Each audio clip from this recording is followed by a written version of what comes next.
Hi friends, how are you? आज हम बात करेंगे लैंडमार्क्स कार के बारे में। लैंडमार्क्स कार, इसका 25 इयर्स का एक्सपीरियंस है। इसका एक्सपीरियंस है कार की डीलरशिप के ऊपर।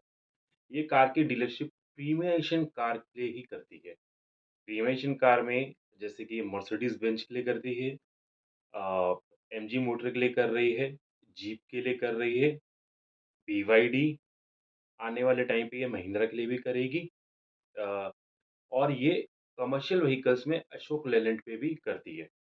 अ, ये इनकी डीलरशिप इसके पास है।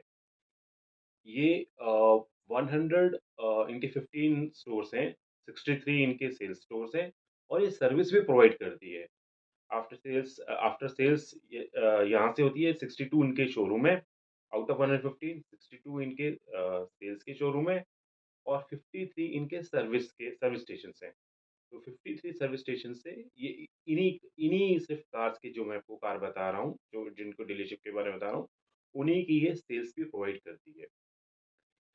अब इनका अगर आप देखेंगे प्रीमियम कार के ऊपर, प्रीमियम कार में की जो ग्रोथ है वो 16 to 18% पे नेक्स्ट 3 ईयर होने की एक्सपेक्टेशन है। जबकि सारी कारों की सिर्फ ये 6 to 8% ही ग्रोथ होगी। तो यहाँ पे इनको काफ़ी बड़ा बेनिफिट मिल रहा है। और ये हम क्रॉस चेक भी कर सकते हैं कि जब मैंने मर्सिडीज़, लेक्सस, वोल्वो इनके भी इंटरव्यू सुने, तो उसमें भी they are talking about the premium of car is taking place in India and उनके हिसाब से तो एक्सपेक्टेशन 22% तक है। यहाँ पर अगर मैं इसमें देखूँ कि इंडिया की पोज़ीशन सिर्फ 1% ऑफ द कार, जितनी टोटल कार्स अगर पैसेंजर व्हीकल्स, हमारे यहाँ पे रफली 37 लैक्स कार सेल हो सेल हुई थी लास्ट टाइम एनुअली। उसकी 1% 37,000 कार्स की सिर्फ प्रीमियम कार से सेल्स हुई थी। और यही 1% जो हमारे यहाँ पर है, यही 10% है यूएस और चाइना में। तो आप सोच सकते हैं कि इसकी मार्केट कितनी बड़ी है। अभी 1% ही है, बट आने वाले टाइम पे this can increase to they it can increase further and in many folds. और जैसा मैंने अभी आपको बताया है कि मर्सिडीज़ की इवन मैंने संतोष अय्यर हैं उनके एमडी, उनके भी इंटरव्यूज़ देखे हैं और उसमें वो क्लियरली प्रीमियम के कार्स के बारे में उनकी सेल्स ग्रोथ काफ़ी अच्छी हुई है। एंड इसका इम्पैक्ट लाइक ऐसी डीलरशिप को पड़ेगा। और ये ही डीलरशिप है जो लिस्टेड प्लेयर भी है। और अगर उनके हिसाब से लाइक ये प्रीमियम क्यों होगी, ये मैं आपको बताता हूँ। एक तो गवर्नमेंट ने बहुत ही अच्छा इंफ्रास्ट्रक्चर दिया है रोड्स का, तो एक that is the reason. Disposable income आजकल हस्बैंड वाइफ मोस्टली लाइक कमाएँगे और they can afford this car. Salaried people के अंदर भी like they want to have now the luxury car. पहले ही लग्ज़री कार्स लोग 50 दैट टाइम 50 की एज में प्लस में लेते थे, but now these cars are being taken by 25, 30 years, 30-35 years bracket also। और इसमें एक कोविड के बाद से like people wants to have like go for these cars also, luxury cars. ये भी एक इम्पैक्ट देखा गया है। और अब मैं इनके आपके बिज़नेस के बारे में करता हूँ। इनके 3 तरह के बिज़नेस हैं। एक तो इनको कमीशन मिलती है जब ये अपने पैसेंजर व्हीकल्स की कार सेल करते हैं। उसके बाद इनका है सर्विस की भी, आफ्टर सेल सर्विस। उसमें इनके जैसे कि ये कार शोरूम के लिए आएगी, शोरूम में आएगी, आप सर्विस करोगे, उसमें जो स्पेयर पार्ट्स दोगे, उसकी व्हीकल की इंश्योरेंस दोगे। उसी व्हीकल का अगर सपोज़ फाइनेंस भी करते हैं, ये तो भी that is also there like their business, but it's a very moderate business about the finance. उसके बाद इनका एक और कॉन्सेप्ट है कि अब ये जैसे कि शोरूम पे इनके पास कार आती है सर्विस के लिए और ये उसी कस्टमर को बोलेंगे कि भाई like you can upgrade to the new car in the same brand, whatever the brand they have, like somebody has got a Mercedes car, तो ये बोलेंगे कि you can upgrade to a Mercedes higher end car. If the customer goes for the Mercedes higher end car, then ये क्या करेंगे, ये उसको cell करेंगे वो वाली कार। और जो इनके पास मर्सिडीज़ की जो कार है, ये किसी एक न्यू कस्टमर को बोलेंगे कि like you can purchase and since इनके पास वो सारे के सारे रिकॉर्ड्स होंगे, वो जो मर्सिडीज़ आई है, तो ये सारे रिकॉर्ड्स जेन्युइन रिकॉर्ड्स होंगे and that they can show to the new customer. तो इस तरीके से ये उस कस्टमर को भी अपग्रेड करेंगे और एक नई जो कस्टमर चेन में नहीं जो न्यू कस्टमर जो बाय कर रहा है इनसे एक्जिस्टिंग कार, उसको भी ये कार देंगे। तो एक ये भी इनकी एक टारगेट है। बट ये करेंगे सिर्फ़ अपनी कार से जिसमें डील करते हैं because they have the complete then they can they will be genuine, records will be genuine, इनका सेल्स स्टाफ और जो सेल्स फ़ोर्स होगी कंप्लीटली वो इक्विप्ड होगा क्योंकि अपनी कार से ही देखने के लिए सेक और इसमें इनका इंफ्रास्ट्रक्चर भी काफ़ी रिड्यूस होता है। इंफ्रास्ट्रक्चर पे इनको काफ़ी कोई एडिशनल पैसा नहीं देना पड़ेगा। तो और इसकी ये एक्सपेक्ट कर रहे हैं सेल्स 200 करोड़ की होने की। जिसपे रफली रफली इस बिज़नेस में इनको 4% मार्जिन होगा। सेल्स सर्विस की बात करें तो ये आप इस तरह से आप देखेंगे कि इन्होंने पूरा का पूरा इकोसिस्टम करा हुआ है, कि जैसे कि अगर किसी को एक अच्छी मर्सिडीज़ बेंज चाहिए, तो फिर वो पहले इनके पास आएगा, तो इनको वहाँ से कमीशन मिलेगी।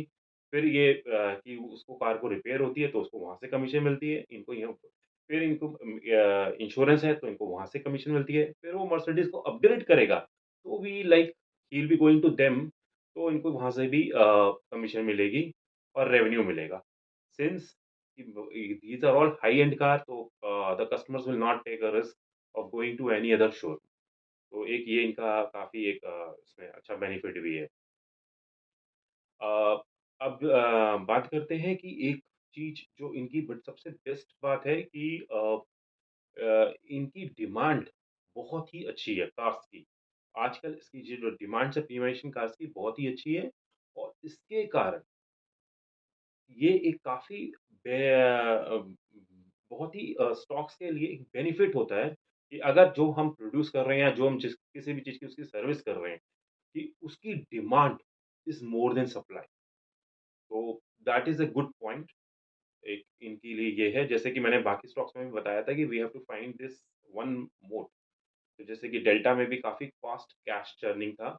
जेन टेक्नोलॉजीज़ जो मैंने अभी रिसेंटली डिस्कस किया है, उसमें भी मैंने बताया था कि पेटेंट्स उनके अपने हैं एंड उसमें आपको गवर्नमेंट भी काफ़ी पुश कर रहा है। You can see from the my earlier videos, तो इसमें मैंने ये देखा है कि इनकी डिमांड काफ़ी अच्छी है। Though right now supplies are shortage, इनके जो भी इश्यूज़ आ रहे हैं, वो सप्लाइज़ में आ रहे हैं। सिंस सप्लाई इनकी पूरी नहीं हो पा रही है, सप इनको पीछे से ओईएम से ही डिमांड नहीं, ओईएम से ही वो स्टॉक्स नहीं मिल पा रहे हैं। तो इसलिए दैट इज़ समथिंग कि ये लोग फुलफ़िल नहीं कर पाते हैं इनके कस्टमर्स के ऑर्डर। तो एक ये चीज़ इसमें डेफ़िनिटली एक ये कंसर्न है, but demand should be healthier, that's a beneficial for a stock और that is beneficial for a business. और ये कंपनीज़ सिंस ये प्रीमियम में आती है, तो इसकी जो कॉस्ट है, इवन इफ इन्फ्लेशन भी होता है, तो दीज़ इनकी डिमांड पे ज़्यादा असर नहीं पड़ता है। तो that is also a good benefit point is there. और ये जितनी ज़्यादा कार सेल करेंगे, उतनी कार इनके पास सर्विस के लिए ज़्यादा आएगी। और सर्विस पे आफ्टर सेल जो इनकी सेल्स की सर्विस होती है, वहाँ पे आप ले लीजिए कि इनको 20% मार्जिन मिलता है और इनको सेल्स करने पे 7% मिलता है, सर्विस करने पे 20% मिलता है और इनका सर्विस वाला बिज़नेस जो मेन बिज़नेस है फाइनेंशियल के हिसाब से वो काफ़ी अच्छा ग्रो भी हो रहा है, कोई 15 12 टू 15% इसकी कंपाउंडेड भी आती है, इनके सर्विस वाले बिज़नेस की तरफ। और इस कंपनी में एक सिंस ये डीलरशिप में है, एक और चीज़ है कि अगर आप बाहर डेवलप्ड कंपनीज़ में देखेंगे जो कार डीलरशिप कंपनीज़ हैं, वो जो मैन्युफैक्चर्स कंपनीज़ हैं, उनसे ज़्यादा प्रीमियम पे ट्रेड होती हैं। जैसे कि हमारे यहाँ पे जैसे कि अगर मैं एग्ज़ाम्पल के लिए लेता हूँ, like we have Tata motor जो ओईएम है और जो टाटा मोटर को जो उनकी कारों को बेच रही होगी, नॉर्मली जो कारों को बेच रही होगी, वो ज़्यादा प्रीमियम पे ट्रेड करते हैं then the OEM. So this is also a positive point for which is there in developed countries and same thing is if आप इनके पीई देखेंगे तो आपको पता चलेगा कि इसका 33 34 पीई है। और एक चीज़ है कि इसकी जो एंटरप्राइज़ वैल्यू है, वो 3400 करोड़ है, जबकि मार्केट कैप इसकी 2800 करोड़ है। तो इस समय ये स्टॉक डिस्काउंट पर है कंपैरेटिवली, क्योंकि एंटरप्राइज़ वैल्यू 3400 रख रहा है और मार्केट कैप इसका 2400 करोड़ है। हालाँकि आपको डेफ़िनेटली इसमें बाकी फैक्टर्स जैसे कैश है, डेबिट है, वो भी देखने चाहिए कि अगर कंपनी का डेट ज़्यादा हो या कैश कंपनी के पास कम हो और डेट ज़्यादा हो, तो भी जो एंटरप्राइज़ वैल्यू है वो ज़्यादा होती है, लेकिन मार्केट कैप कम होता है। बट सिंस इस कंपनी की ग्रोथ काफ़ी मुझे अच्छी लग रही है, अपने मेरे व्यू से, तो अगर इसकी ग्रोथ रियली जो what the management is telling it's going to happen, तो this is a little bit right now it is available cheaper. Even आप देखेंगे PEG ratio, PEG ratio. PEG ratio क्या होती है? वो होती है price earning divided by growth. अब प्राइस अर्निंग वो होती है कि प्राइस पी रेशियो, वो आप देखेंगे तो वो है प्राइस अर्निंग जो रेशियो है, उसको मैं डिवाइड कर दूँ कि इसकी ग्रोथ अगर 40 से भी ये होती है और प्राइस अर्निंग 34 है, तो ये 0.89 0.9 करीब लगभग आएगी और इसलिए अगर ये 1 से कम होती है, जो इस केस में है 1 से कम है, तो ये भी एक इंडिकेट करता है कि stock is under valued. So that is, but whenever we have to take the any call in buying and selling, we have to see all the factors. तो ये भी आप देख सकते हैं कि this is also one factor is there. अब इसमें इसी में बात करता हूँ मैं इनके फाइनेंशियल्स की भी। तो इनका जो सेल्स का ग्रोथ है वो 15% है कैगार पे लास्ट 3 इयर्स का है और जो इनका प्रॉफिट जो ग्रोथ है वो 77% की हुई है कैगार कंपाउंडेड एनुअल ग्रोथ इनकी 77% से हुई है। तो और अगर आप इनके एफआईज़ और डीआईज़ की शेयर होल्डिंग देखें, तो डीआईज़ ने 7% की शेयर होल्डिंग से लास्ट 2 साल में 15% अप कर दी है और जो एफआईज़ हैं, उनकी 7% थी, उन्होंने भी 8.5 8.6% पे अपनी ये शेयर होल्डिंग कर दी है and they have got only 30,000 share holders. और इनका रिटर्न ऑन इक्विटी भी अगर आप देखेंगे तो 25% है। तो उम, मोर और लेस ये स्टॉक काफ़ी in these terms it looks attractive if there is a growth. हाँ, इनका डेट थोड़ा ज़्यादा है। डेट इसलिए ज़्यादा है उनका डेट टू इक्विटी रेशियो 1.15 तक आता है। वो इसलिए ज़्यादा है कि लाइक इनको कार लेनी पड़ती है और उसके बाद ब जो ब कार लेनी पड़ती है और फिर वे बेच रहे हैं। तो कस्टमर ने एडवांस दिया होगा और इनको तो पूरी की पूरी वो लेनी पड़ेगी। तो इनको 2 मंथ्स इनका इन्वेंटरी पीरियड भी है, तो उसमें रखनी पड़ेगी। इसलिए they are having this uh, uh, इ इ इसलिए इनका थोड़ा-सा जो डेट रेशियो है वो ज़्यादा है। यहाँ पे एक चीज़ और बताता हूँ कि जो इनका मर्सिडीज़ है, मर्सिडीज़ सेल्स में ये यहाँ पर ये सिर्फ़ जो उसका जो कमीशन है वो सिर्फ़ बुक करते हैं। बाकी कारों में ये जितनी कार टोटल सेल होती है और उसकी क्या वैल्यू होती है परचेज़ की, उसमें ये शो करते हैं, लेकिन मर्सिडीज़ का ये सिर्फ़ कमीशन ही शो करते हैं। और मर्सिडीज़ इनकी अगर मैं बोलूँ तो पूरी इंडिया में अगर जितनी सेल्स होती है तो 15% जो सेल्स होती है, वो यहाँ से आती है। इसी तरह से जीप में भी है। इनकी काफ़ी अच्छी ग्रोथ आती है, जीप पर भी। और हाल ही में बीवाईडी जो है, वो भी इसके अंडर आती है और बीवाईडी की भी डीलरशिप इन्हीं के पास है और अभी-अभी हाल ही में महिंद्रा की डीलरशिप भी इन्हीं के पास आई थी कोलकाता के रीजन की। तो ये वहाँ पे भी सेल करेंगे। अब एक चीज़ लास्ट जैसे मैंने वीडियो में बताया था कि टेस्ला की एंट्री हो सकती है। अगर टेस्ला की एंट्री होती है, तो हमारे जो ईवी जो सेगमेंट है, उसमें जो बाकी जैसे कार्स हैं, जैसे बीवाईडी है, वॉक्सवैगन है, tomorrow they can also enter into this space और ये भी और सिंस ये प्रीमियम कार में डीलरशिप पे रखते हैं, ये इनको वो मार्केट भी मिल सकती है। तो that is also one good point.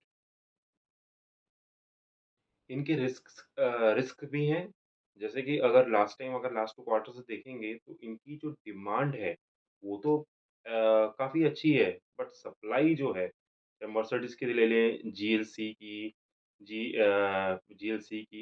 और जीएलई की, वो मर्सिडीज़ ने सप्लाई नहीं करी थी। तो ऑफ़ कोर्स इफ मर्सिडीज़ की सप्लाई नहीं थी तो they can not even sell that, right?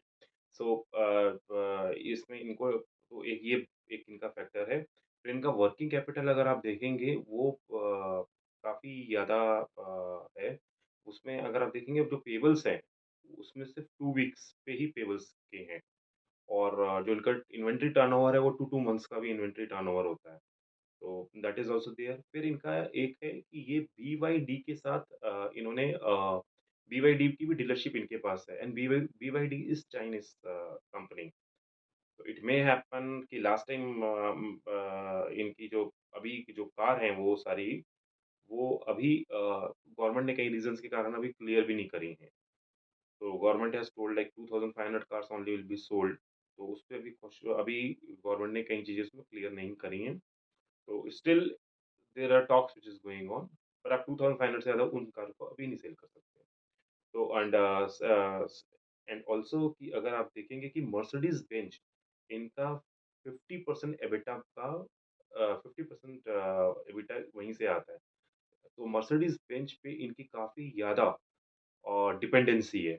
Though Mercedes-Benz is like as per the management that is a nice this thing nice dealer कि at least उसने ये बोला हुआ है कि nice OEM उसने ये बोला हुआ है कि आप इवन किसी के साथ भी अगर ऑडी है या BMW है या कोई भी है उनके साथ भी आप ये कर सकते हैं अगर आपको मतलब डीलरशिप करनी है तो और उसके बाद इनके पास अगर इनका देखेंगे एक सीज़नल फैक्टर भी आता है। जैसे मैंने आपको बताया था जो इनका सेल्स सर्विस है, उसमें इनको काफ़ी अच्छा मार्जिन मिलता है और पर कार के हिसाब से इनको एवरेज 24,000 रुपीज़ से ज़्यादा अमाउंट मिलता है।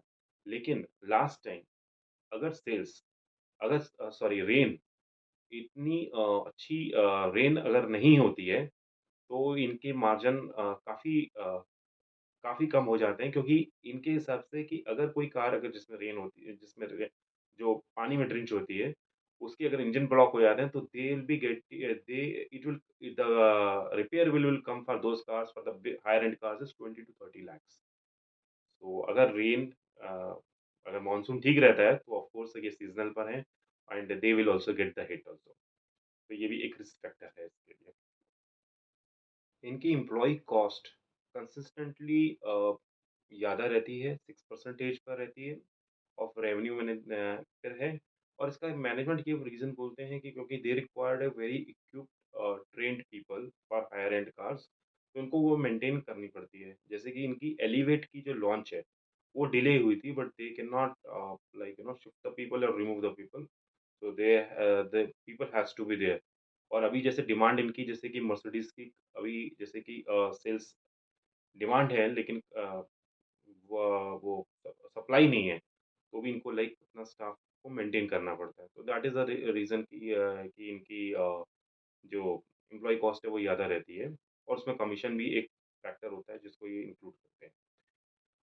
उसके बाद एक चीज़ और भी रिस्क में है कि जैसे कि अभी हमारे हायर रेट ऑफ इंटरेस्ट है, तो अगर कोई किसी को लोन पे लेनी है कार तो ए पर्सन कैन थिंक कि भाई इसका अभी like the interest rate is higher and it may impact or may it may influence his or her decision.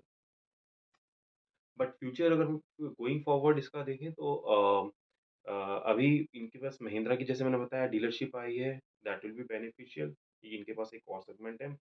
उसके बाद इनके पास जो रेनॉल्ट है, इनके पास डीलरशिप थी लेकिन वो उसको कम कर रहे हैं क्योंकि it it does not have that luxury vehicles and they want to be in the luxury market.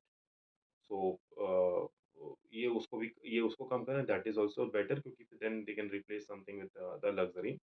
उसके बाद होंडा की एलिवेट आई है और होंडा की एलिवेट की सेल से भी इनको काफ़ी एक्सपेक्टेशन है। फिर इनके पास एमजी मोटर्स का भी है और जीप इनकी 4 इंटू 2 की कॉस्ट कम होगी तो दैट कि वो sales so that sales will be increased so they are expecting 4 into 2 will come and then there this thing sales will increase BYD का जैसे मैंने आपको पहले ही बता दिया कि बीवाईडी की डीलरशिप इनके पास है and if every clearance will happen तो BYD की भी सेल्स आएगी and BYD is a very big player in electric market. और जैसा कि मैंने आपको पहले भी बताया था कि टेस्ला की अगर गवर्नमेंट अभी ईवी के रेट्स की बात करेगी, it will happen for all the manufacturers outside India. तो उसमें if the other manufacturers have to sell their premium product, so definitely, I think they will first look for the landmark who has got the experience. So if you see all the factors की growth इनकी अच्छी होगी, they've got the experience और ये stock अभी इसकी short ये एक स्मॉल कैप है। इसको मैं गोल्डमैन सैक्स ने भी इसमें 3.5% के शेयर लिए हुए हैं 6 months बैक। तो if you see like lot of things are there positive, but जभी भी शेयर लें तो as I am telling you every time that you have to just think, आपको खुद भी अपनी स्टडी करनी है और अपने फंडामेंटल एनालिसिस से भी पूछना है, then you buy that. Thank you.